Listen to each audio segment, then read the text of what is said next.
Hello, welcome to the Den. I am Dell, your deck technician, and today we're going to go over the last commented requested commander, which is Old Stickfingers. But before we jump right into the deck tech, I'd like to ask that you hit the subscribe and the like button and hit that bell notification so you're notified when the next video comes out. Old Sticky is X and rule colored. States, when you cast a spell, reveal cards from the top of your library until you reveal X creature cards. Put all creature cards revealed this way into your graveyard, then put the rest to the bottom of your library in a random order. Old Sticky's power and toughness are equal to the number of creature cards in your graveyard. There are several ways to play Old Sticky, and the most straightforward way would be to play Old Sticky by dumping a bunch of creatures in the graveyard and just swinging in with a very husky Voltron commander. The other way is to intentionally get a bunch of creatures into your graveyard and then use your black mana to specifically get them out of your graveyard onto the battlefield for free, which is arguably the most efficient way to play Old Sticky.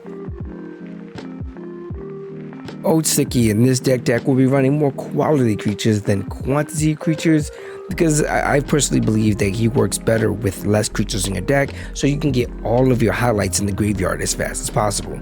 And some of our highlights, we have Shieldred, the Whispering One, Resilef, the Foulblood, and Archon of Cruelty. Shieldred, the Whispering One, is a 6/6 Swamp Wall creature. At the beginning of your upkeep, return target creature card from your graveyard to the battlefield. At the beginning of your opponent's upkeep, that player sacrifices a creature. Resilef, the Foulblood, is a 8/8 flying trample creature that states pay 2 life, sacrifice another creature, search your library for a card and put that card into your hand, then shuffle your library. And Archon of Cruelty is a 6/6 flying creature that whenever Archon of Cruelty enters the battlefield or attacks, target opponent sacrifices a creature or planeswalker, discards a card, and loses 3 life.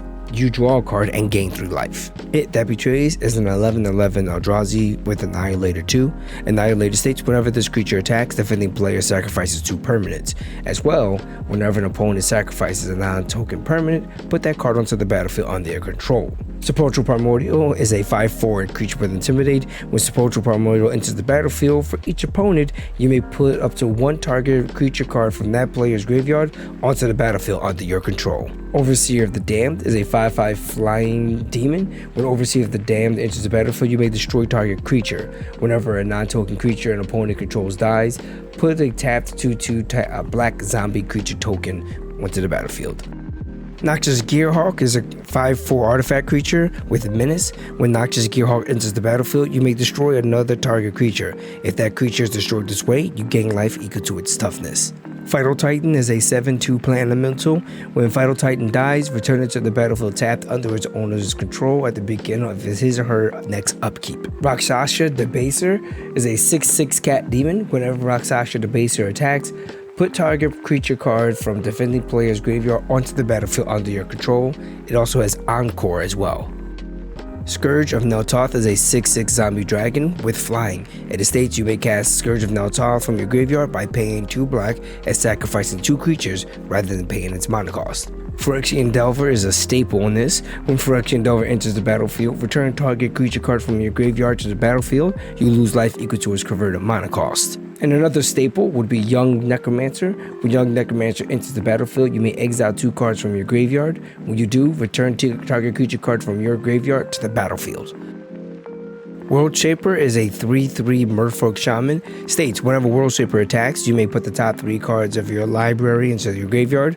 When World Shaper dies, put all land cards from your graveyard onto the battlefield tapped. A great way to get cards in your graveyard. We don't care about the creatures, and it's free lands onto the battlefield, especially if you can use them as a sack outlet.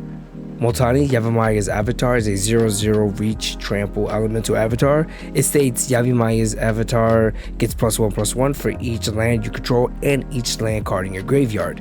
You can also pay 1 in the forest to return 2 lands that you control to his owner's hands, and return Moltani from your graveyard to his hand.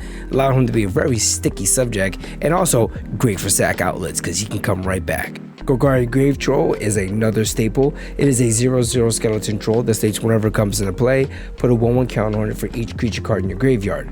You may also pay 1, remove a 1/1 counter from Golgari Grave Troll to regenerate it. And the most important part is Dredge 6.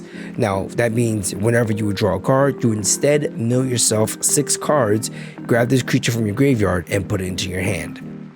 Doom Whisperer is a 6/6 Nightmare Demon with Flying and Trample. He has the ability Pay 2 Life, Surveil 2. Surveil says you can look at the top 2 cards of your library. You can put any number of those cards onto your graveyard and the rest on top of your library in any order. Don't think there needs to be much to be said about the Doom Whisperer. It's a 6/6 big body that allows us to pay life and put things into the graveyard while still controlling what we can see on top of our deck. Much better than Scry for this kind of deck. Brawn is a 3/3 incarnation with Trample. As long as Brawn is in your graveyard and you control the forest, creatures you control have Trample. Need I say more? You understand exactly what this does. It wants to stay in the graveyard, and that's exactly where we're going to put it and keep it. Necrotic Ooze is a 4/3 ooze creature. It states as long as Necrotic Ooze is on the battlefield, it has all activated abilities of all creature cards in all graveyards. Now, this was a tricky one for me. The only reason I decided to keep it was because this one stayed of all creatures in all graveyards. What I didn't like was the activate ability, and I find that in most Commander games, at least amongst my play group, a lot of our creatures use triggered abilities instead of activated ones. But there are some activated ones that are even in this deck that are really good, like Doom Whisperer and Razgalef. So yeah, it was worth it. Now those were the creatures. Let's go and get into getting those creatures from the graveyard back onto the battlefield with Reanimation. This deck runs almost as many reanimation spells as it does creatures, and a lot of them I'm pretty sure you know of, but let's go for the ones that I've decided to include here. Zombify, return target creature card from your graveyard to the battlefield. Persist, return target non-legendary creature card from your graveyard to the battlefield with a -1/-1 counter on it. And Necromancy is a wordful, but it's very simple. It's an enchantment spell. You target any creature from a graveyard, put it into play, and with that enchantment would ever leave the creature is killed. Additionally, you may play it at a flash speed, but if you do, destroy the enchantment at the end of the turn, meaning you will kill the creature at the end of the turn as well if you decide to play it as instant. Very powerful. The Elders Reborn is an enchantment saga that was going to take 3 lore counters to get what we run out of it, but until we get there, it's not a terrible ability. The first step says each opponent sacrifices a creature or planeswalker. The second, each opponent discards a card. And on the third, we may put a creature or planeswalker from any graveyard onto the battlefield under our control. Rigor Mortis is a sorcery stage return target creature card from your graveyard to the battlefield. If we used a green to cast this spell, that creature comes into play with an additional 1/1 counter on it. And the spell itself that gave all of these cards their terms, Reanimate. Put target creature card from a graveyard onto the battlefield under your control, and you lose life equal to its converted mana cost. Bond of Revival states return target creature card from your graveyard to the battlefield. It gains haste until the end of turn. We have life and death. We don't really care for the life side, like at all. We want the death side. Return target creature card from your graveyard to the battlefield. You lose life equal to its converted mana cost, which is essentially a reanimate for 1 extra mana. Entreat the Dead is a miracle spell that states return X target creature cards from your graveyard to the battlefield, and with miracle, the cost is X and 2 black instead of its original cost of 2X and 3 black. Victimize stage, choose up to 2 target creature cards in your graveyard, sacrifice a creature. If you do, return the chosen cards to the battlefield tapped. Our commander, easy choice, because once he does his job, we're happy. And also, Phyto Titan, if we have a Phyto Titan in the field, he'll come right back the next upkeep. Necromantic Selection states destroy all creatures, then return a creature card put into the graveyard this way onto the battlefield under your control. It is a black zombie in addition to its other colors and types. Exile Necromantic Selection. This is a great card because if we're using Necromantic Selection, it means we don't have the strongest creature in the field, and it's probably a ditch effort to save ourselves. And on top of that, we can grab whatever was the scariest creature on the field and make it our own. Dragon? Yeah, give me that. Ever After states return up to 2 target creature cards from your graveyard to the battlefield. Each of these creatures is a black zombie in addition to which other colors and types. Put Ever After on the bottom of its owner's library. Infernal Offering is a fun one that states choose an opponent, you and that player each sacrifice a creature. Each player who sacrifices a creature this way may draw 2 cards. Choose an opponent, return a creature card from your graveyard to the battlefield, then that player returns a creature card from his or her graveyard to the battlefield. This card is so fun to bring to the table. It allows to add some politics, talking about who wants to bring what creature, who wants to draw cards to help handle the person at the threat at the table. But odds are, once you bring something back from your graveyard, yeah, you best believe that you're gonna be the threat. 10th with Immortality is a fun one that can bring some politics and chaos to your game. It states, return a creature card from your graveyard to the battlefield. Each opponent may return a creature card from his or her graveyard to the battlefield. For each player who does, return a creature card from your graveyard to the battlefield. This could bring some very fun and easy shenanigans to your games, because once you bring back something and one or two other players, I doubt 3 will bring back another creature, the bodies you'll bring back will be far more terrifying and have far more presence than they will. So once they take this offer they thought they couldn't refuse, they're gonna wish they did. And our opponent's graveyards aren't safe from our reanimation either. With Gruesome Encore and Fated Return, we can grab creature cards from their graveyards, just like they were our own. Gruesome Encore states, put target creature card from an opponent's graveyard onto the battlefield under your control. It gains haste, exile it at the beginning of the next end step. If that creature would leave the battlefield, exile it instead of putting it anywhere else. Fated Return states, put target creature card from a graveyard onto the battlefield under your control. It gains indestructible. If it's your turn, scry 2. Now, 7 mana for an instant might seem a lot until you think, so is Cyclonic Rift Overload, and how often does that happen at your tables? So this is not as hard as many people think it is to achieve, especially since we have green in our deck. Those are all the animation spells that I like to put cards directly onto the battlefield. To save you time and sanity, I decided not to add the ones that put cards directly from our graveyard into my hand, because that's just way too many of them. Now, those cards we will be using to bring our commander, Old Sticky, back to our hands, as he's far more beneficial to us being directly cast from our hand, as we can get creatures into the graveyards casting them. If we bring them directly from the graveyard to our battlefield, X will always equal 0, and that's not what we want. As you can see, this deck has quite a bit of spells that cost quite a bit of mana, and we want to make sure that we can take advantage of every turn and get every land drop. And with green in our deck, that is much easier than it seems. I'm not going to add all of the extra rampy cards that green has. We know what they are. The ones I really want to add are ones that synergize well with this deck. The Llanowar Mentor is a card that I'm rather proud of. It is a 1/1 elf shapeshifter creature. It states, pay 1 green, tap, discard a card, and put a 1/1 green elf druid creature token onto play, named the Llanowar Elves.